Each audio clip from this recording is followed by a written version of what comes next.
Post-match out with chaps for that Millwall podcast where it finished at Deepdale. Preston North End 1, Millwall 1. Before we get into it, just to say that this show is proud to be sponsored by Arco Recruitment. Now, again, before we get into it, I'm going to address the elephant in the room and say, before any of you offer your kind opinion, yes, I have had a hair change, and yes, the missus has already told me I look like a monk. So do your worst in the comments. I'm sure you will. I'll put myself out there, and I know I'm going to get absolute pelters for it. So, yeah, thought I'd mention that before everyone does. Brief hiatus from me. Obviously, there's been an international break, and I've obviously been off getting married and things. So, really nice, obviously, to come back and sort of do one of these recordings. What I will do is I'll talk a bit about the game, and then I'll talk a bit about obviously the big news this week that we learned on Wednesday evening that Gary Rowett and Millwall had terminated by mutual consent. So I'll give my sort of opinion on that, and also what I think we need to do moving forwards in terms of the direction I think we need to go in. So with that news in mind, obviously Adam Barrett took charge of the game against Preston. And in fairness to Adam Barrett, I didn't expect massive changes in terms of team shape setup, because he'd literally had, if the timeline in terms of Wednesday night of the sacking, I'm already saying sacking, sorry, not sacking, the mutual separation is true, then of course he literally probably had 1 day's worth of training. So I didn't expect too much in the way of changes. Obviously, we knew we had quite a few injuries as well, the likes of Duncan Watmore, Kevin Nisbet, and now Ryan Leonard, added to already quite a long injury list. And when you look at that injury list, it's probably about 5 players that arguably will be first team starters that are now unavailable, in terms of Sarkic, Hutchinson, Leonard, Watmore, and Nisbet. So, quite a few players that would definitely be in contention, at least for a starting place. One change I thought would happen was to see the return of George Saville, and that didn't happen. And look, we can debate all day as terms of why that is. To my knowledge, there hasn't been a falling out with anyone other than Gary Rowett. So the fact that Saville still doesn't play, I can only assume he's got a knock, or maybe he's been safe for the Blackburn game. I don't know. So I'm sure we'll find out, and in due course, we'll see what happens, whether he does get a game against Blackburn. He didn't even come on yesterday. But the lineup was Bart in goal, same system, so back 3 or back 5, however you want to sort of look at it. So right to left, Harding shifted to the right-hand side. He was in the centre before. Cooper in the centre, who obviously was on the left. Returning Murray Wallace on the left of the back 3. Joe Bryan and Norton Cuffy. Norton Cuffy coming back into the starting lineup for Danny Mack, who dropped to the bench. The central midfield pairing, again, Casper Denore, and Alan Campbell kept his place. And then a front 3 of Zian Fleming on the right, in the centre, Tom Bradshaw, and then on the left, a first start for Adomu Imaku. Adomu Imaku gets his first start in a line shirt, and I think we can all say that we were really, really pleased with that, the fact that he did get a start. And again, was that Barrett putting his mark down, or was it the fact there really wasn't anyone else to start? I suppose Longman could have come in and started, but that was the team that started, and I was probably mildly optimistic going into the game. Preston have started very, very well, but the results of late have started to drop off a little bit. So let's just see. Let's see what ultimately would come of it. And we kick off, and we could have been 1-0 down in 60 seconds. We weren't, but we was 1-0 down after 2 minutes. And the defending for this goal from start to finish is horrendous. Imaku loses his man. We then get, Joe Bryan is too passive in his defending, and then the defence don't step out. It's just a catalogue of errors, to be honest, and it's a horrendous goal to give away, way too easy. And we find ourselves 1-0 down after 2 minutes. So the camera pans to Adam Barrett on the touchline. You can see he's saying, head up, keep your focus, keep your chin up. And again, then for the sort of first 15, 20 minutes, other than one opportunity we did have, which I'll talk about in a second, it was one-way traffic. And I honestly felt a better team, if that was Leeds or Leicester or, Ipswich, I honestly think we could have been 3 or 4-0 down after 20 minutes. And it's easy to forget that because obviously what becomes a lot more positive as we get into the latter parts of the first half. But the first half of the first half was really poor from our point of view. The one good opportunity we had was there, a corner we break. Bradshaw feeds Imaku. Imaku does really, really well. Continues to drive at the ball, drives at the box, and he just goes for it. He takes a shot. It ricochets off, I think it's Liam Lindsay. It loops up over, looks like it's going to be over Freddie Woodman. Freddie Woodman gets a hand to it, and he actually pushes it onto the bar. At one stage in that build-up, we did have a 4-on-2, but in fairness, I don't think Imaku would have been able to find the pass. So that was a good opportunity. We then have another opportunity where Imaku, again, one of the things about Imaku is that I felt he needed to develop was his ability, his hold-up play, in order for him to play as a proper out-and-out striker. And this was a great example of how I think he is learning, because he receives the ball back to goal, uses his strength and his sense of gravity to turn that man and then drive at the box. And then he puts 2 players on their arse. But in the process of doing that, Bradshaw's wide open. And again, this is where he has raw potential, where if he had just found Bradshaw at that moment, instead of going for glory, we could have been 1-1 at that point. So we did, I said when I started this saying we only had one good opportunity in the first half before we scored. We did have 2 if Imaku would have found Bradshaw. Make no mistake about it, regardless of those 2 opportunities, it was one-way traffic, and our defending was horrendous. We just seemed half a yard off it. And I don't know if that's confidence. I don't know what it was. But we were just so slow, and we were so slow to get out and attack the ball.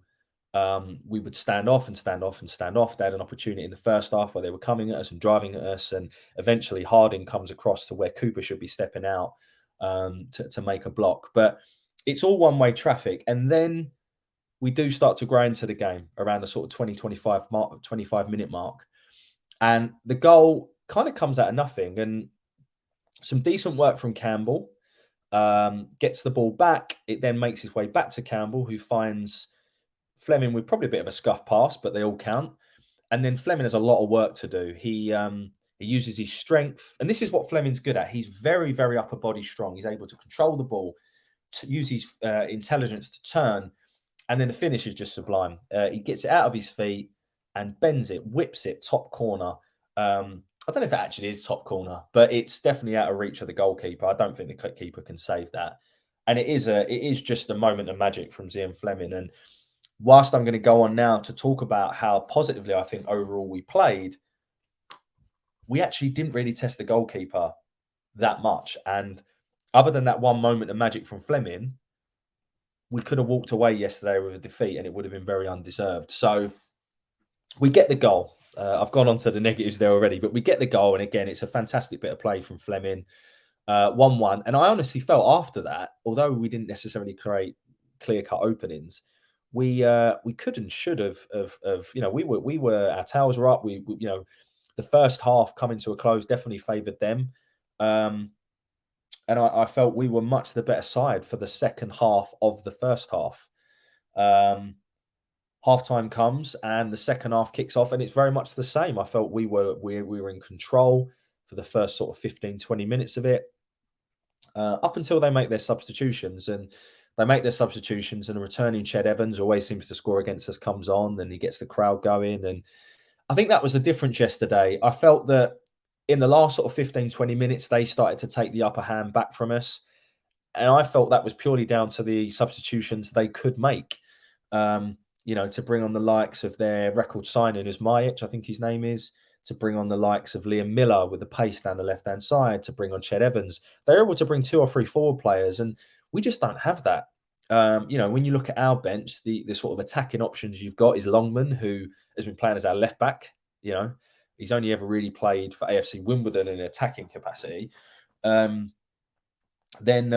we also have, obviously, Romain Esse, and Tom Leahy, who it was great to see him on the bench, and it's great experience for him. But is he ready to come on? Don't know. I guess you don't know until you do it. But I guess on one side of the coin, you could look at it and be really critical that Barrett has made very Rowett-esque subs. in the way that he kind of packed the midfield out, bringing Billy Mitchell on. But at the same time, what we don't really have the striking options to bring on. And for me, we are still a few short. I think we're a striker short, and I still think we're a defender short. And I think if I could be picky, I'd also like another wide man. But I do think we are still short, and that just shows you the difference in the fact the options Preston had. I don't think Preston are a better side than us. I think we were well worthy at least a point. I think we were probably the better side for larger portions of the game than they were.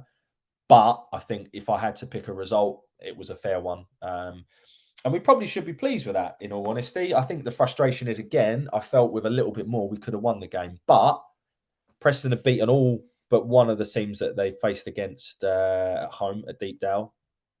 And given everything that went on with the week, I think we probably all would have taken a point before the game. So it was a weird one in the sense that I felt at times we were much worse than we were under Rowett, particularly defensively. The first 20 minutes was as bad as it's been for a long, long time. And as I say, we could have been out of sight, unfortunately, if it was for a better side.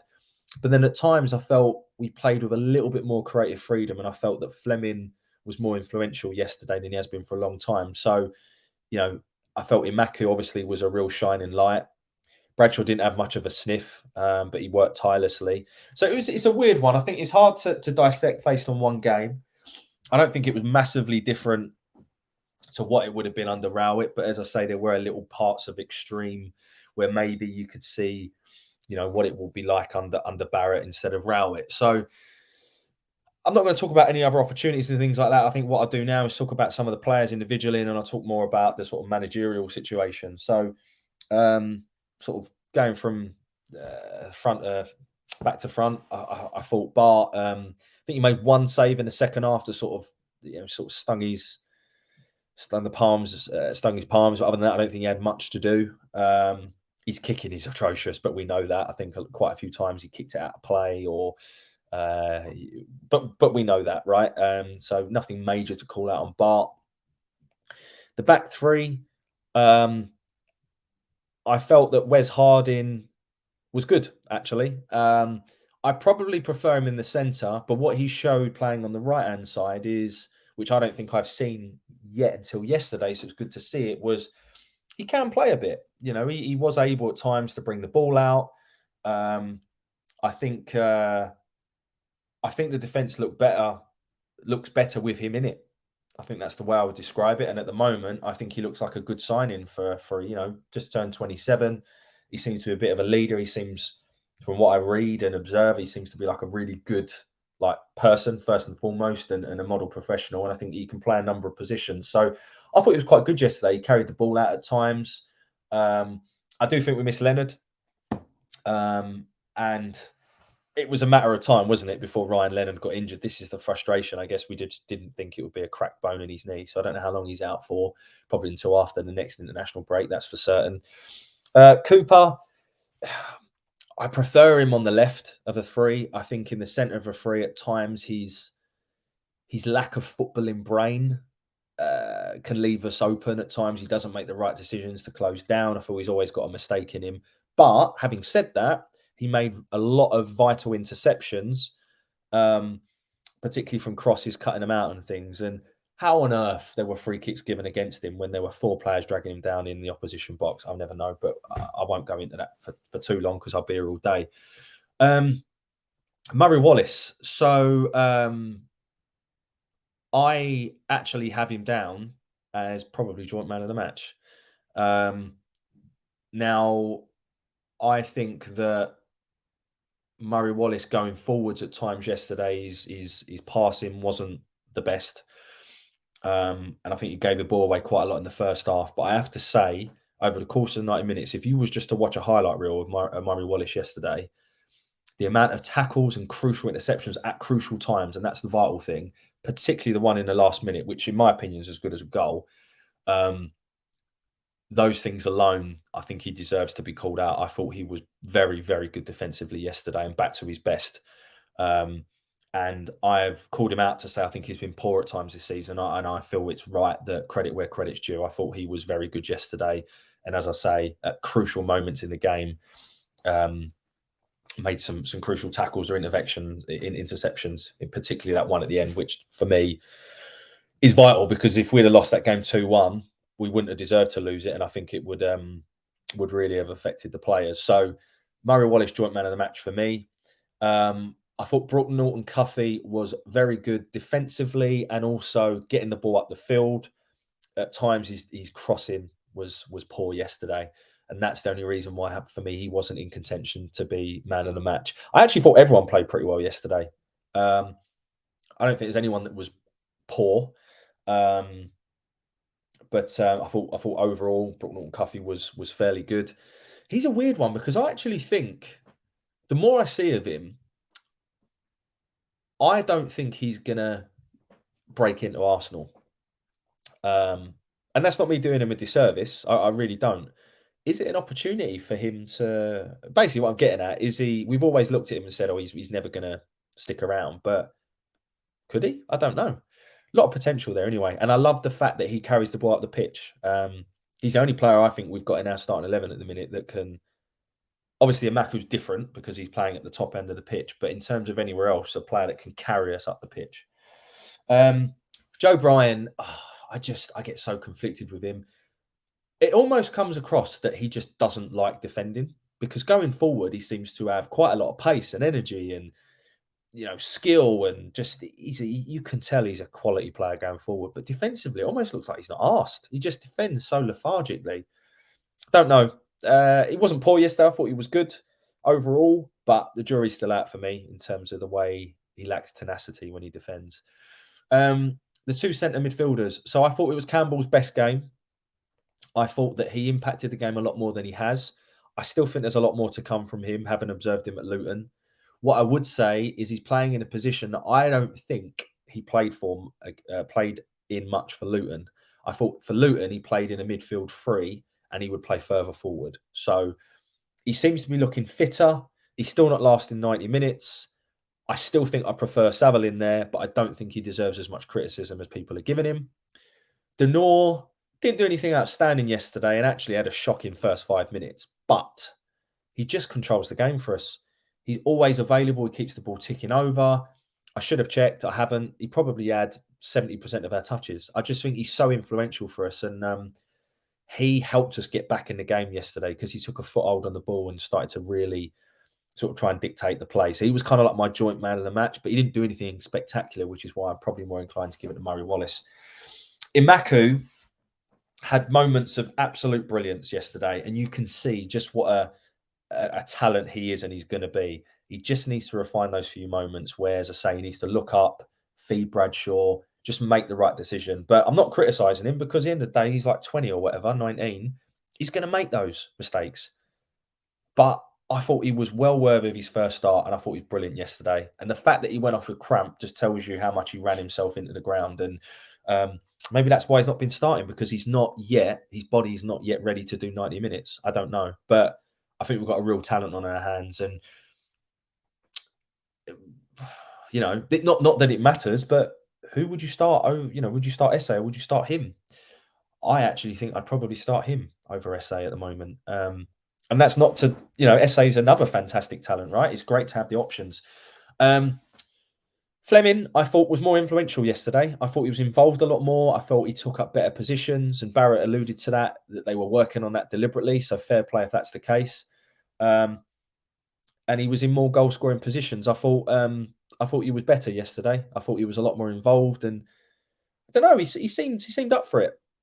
And obviously his goal was absolute moment of brilliance. We know that as in his locker. So fair play to Zian yesterday. And then Bradshaw, I thought he was quiet, but it doesn't mean to say he didn't work hard and put a shift in, because he certainly did. But I felt for his standards, he was quiet. He didn't get much joy out of the Preston back line. I think Preston have got some good players. I think, their defence has been quite solid for a few years now.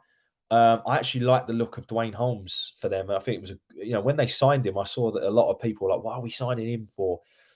But I thought he was probably their main attacking threat for the first sort of 60 minutes.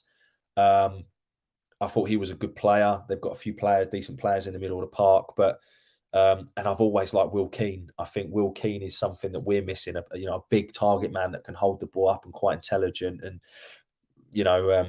I liked him when he was at Wigan last year, and I still quite like him at Preston. So they're not a bad team, Preston. I don't think they're any better than us, if I'm honest, even with the money they spent in the summer. Um, but I think they're a half decent side, and I think they're probably mid-table again. And any Preston fans listening, let me know what you think. Whether you think I'm doing you a disservice or not. Yeah, so that was yesterday. Obviously, I'm not going to say too much about the subs, but Longman always puts a shift in. It's nice to see Billy Mitchell back on the pitch, and for me, it's just a case of what has George Saville got to do to get some game time. Maybe he's going to start on Tuesday to get the crowd going. Don't know. Let's see. Right, now, just to spend a few minutes talking about the managerial situation then. So I think, look, my stance on Gary Rowett is I think it's been coming. I wasn't shocked at the announcement. I was shocked at the timing of it. I think that in a results-based business, I think we need to thank Gary. I'm talking to him as if I know him. To thank Gary Rowett for ultimately a couple of things. And the first one is he did instill, whatever, a belief in the club and in the players that we're not punching above our weight, that we deserve to be here. And if you cast your mind back 4 years, that's evident from a lot of different things. I think it's evident in the finishes that we've had, 4 top 12, 11 finishes. I think it's evident in the size of the budgets that he's been entrusted with, because I don't think the club would have given those budgets to Harris. And ultimately, they wouldn't do that if it wasn't for Rowett. So he has to take credit for the fact that he has instilled a belief in the club that he can get us to where we are. And if you look at the caliber of players that we're now able to attract, Zian Fleming, Casper Denor, Brook Norton-Cuffy on loan, we wouldn't have got these before. I definitely think he has moved the club forward, but I also think it probably, and I've said on this show, it had served its course. And whether it was mutual consent or not, the thing is, it probably was mutual consent to a point, but ultimately, someone has to make the decision first. You don't both sit there and go, right. Someone has to invoke the conversation. Whatever which way around that was, I don't know. And we'll probably never know. But it doesn't matter. He's now moved on. And yes, at times the football was dire. When you're a pragmatic manager, when you're winning 1-0, it's okay. But as soon as you start to not win, and you start to lose your home form, it can turn very sour. And I think we thanked Harris for going at the right time, and I think Rowett's gone at the right time, to be honest with you. I just think it's a bit odd, the specific time. I think maybe he could have gone in the summer, or he could have gone at the start of the international break, but there's probably reasons that we don't know about as to why that didn't happen.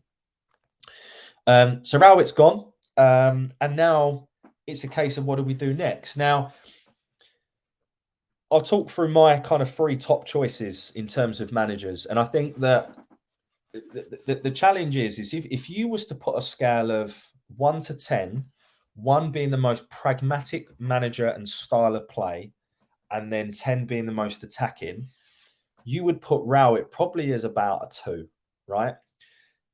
And everything has been built around that. The recruitment strategy, the playing style, the players, everything has been built around that, particularly the back line.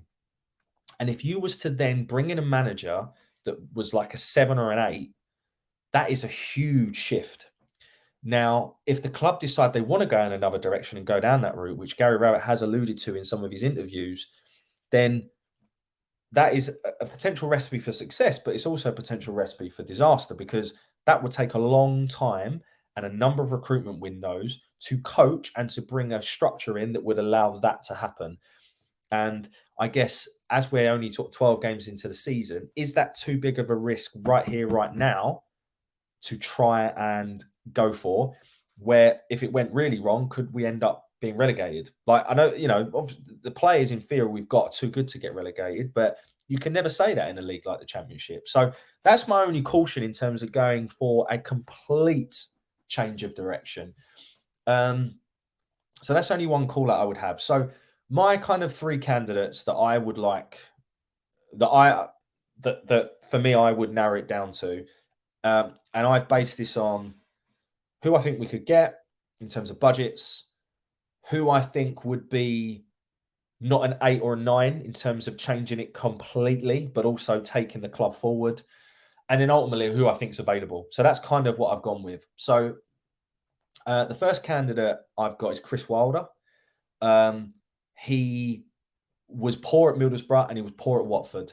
Watford, I think, is a poison chalice, and I don't think you can balance, judge him on that. Middlesbrough, you absolutely can, and that's poor, and I think he will know that. But if you get the Chris Wilder that was at Northampton and majority of his tenure at Sheffield United, this might annoy a few people that listen to this. I think Sheffield United are quite similar to Millwall in terms of fan base and the sort of working class culture and things. And I think Wilder is a good combination of someone who's experienced at this level, has a success at this level, is available, is probably hungry to prove a point, and would get us. And that's why I think he could be a good option. He'd probably be quite expensive, but I think he'd probably be in the ballpark of what we could get at the top tier. So that's one option I would consider. The second option I would consider, and speaking completely candidly, when this name first cropped up, I said never. No, thank you. Don't want him. But the more I think about it, the more I think it possibly could work. And that's Nathan Jones. And I can probably already tell a few people are sitting there thinking, what are you on about, mate? But hear me out. So Nathan Jones basically built the success that Luton have got. He did. There's no denying it. He is a very detailed manager in terms of tactics, almost too detailed. I think it's well documented. He's heavily got OCD. He's without a doubt will be hungry to prove that he did make a pillock of himself at Southampton, but he'll be hungry to prove that otherwise. His style of play is not too dissimilar to what we play now in terms of the shape, but it is probably a little bit more front foot and aggressive and exciting to watch. Plus, he's always annoyed me when we've played against him because he's like, doesn't really give credit. He moans about everything. He's like an angry little man. But maybe if that's combined with the Den and you have a manager that utilizes that, maybe it could work. So I don't think you can forget the work he's done at Luton. I don't think he's a sort of manager I think would harness the Den, which obviously Gary Rowett didn't. And I think he's possibly a good combo of a tactician and a motivator because you kind of got two sides, right? For me, Harris was a motivator and he knew how to get the Den rocking. He knew how to motivate his players, but not much tactical depth. Whereas I think Rowett was a very master tactician at times. And I know I've had a few people say, you're having a laugh, mate, but I still stand by the fact that he was tactically very astute. But I don't think he knew how to harness the Den. I don't think he was a very good man manager. And I think you need someone that could combine both. So I've done a 360 on Nathan Jones and he'd be in my top 3. And then the third one would basically be a bit of an unknown quantity. So whether you go for a Kevin Muscat, who is very 7 or 8 on that attacking scale, by the way, but he's had a great success in the A-League and whatever, and he probably won't be available till December because I think he's in with a shout of winning his current league. Whether you go for someone like Muscat, whether you go for someone in League One or League Two, that's an unknown quantity, probably someone that's probably not even on the bookies list at the minute, or you go for someone like Ryan Mason, that again is an unknown quantity in terms of being an actual manager. They would be my 3 options. I would pick one unknown quantity, and I would put Muscat in that bracket, and I would go for Jones and Wilder because what I think we need is we need to go for someone who's like a 5 or a 6 on that scale. 0 being pragmatic, 10 being ultra gung ho, 5, 6, maybe a 7. And I think that those options there would give us the opportunity to do that. So look, it's just my opinion, right? And at the end of the day, we probably won't be any of those. So I personally don't want Michael Beale. I don't really know why, to be honest. I guess the way he treated QPR left a sour taste in my mouth. John Eustace, for me, has done a fairly good job at Birmingham, but I just don't like him. I don't really know why. And he's only done a good job at Birmingham for like 6 months or so, or a year. It's not been that long, although I know that Benjamin Bloom thinks he'll be a really good fit for us. So he's not in my top 3, but hey, what do I know? It's just my opinion. And thank you very much for listening to me ramble for 30 minutes today, talking a bit about the game and talking a bit about the management. So look, let me know what you think. Who would you uh who would be your top three if you was to go for a short list? What would they be? Um, as I say, just an opinion. That's what we're ultimately football's all about, isn't it? So thank you for listening to mine. Nice to be back doing one of these shows. I will try and do one after the Blackburn game, depending on what time I get home, because it'll be a late one. But I will definitely try and do that, and hopefully see you down the den at some point. Um, and yeah, enjoy the rest of your weekend. Bye for now.